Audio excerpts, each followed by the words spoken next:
तुम्ही पाहत आहात MCN न्यूज मराठी।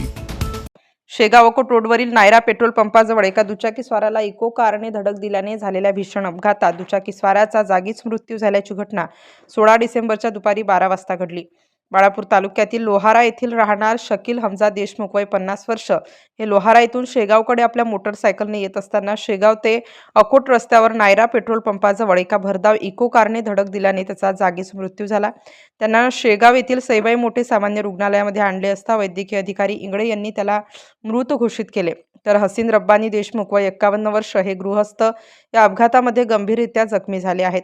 या अपघातात मृत्युमुखी पडलेल्या शकील देशमुख यांचा मृतदेह उत्तरीय तपासणीसाठी शेगावच्या सईबाई मोठे उपजिल्हा रुग्णालयात पाठवण्यात आल्याचे वृत्त असून अपघातातील गंभीर जखमी पुढील उपचारार्थ अकोला येथे पाठवण्यात आले आहे।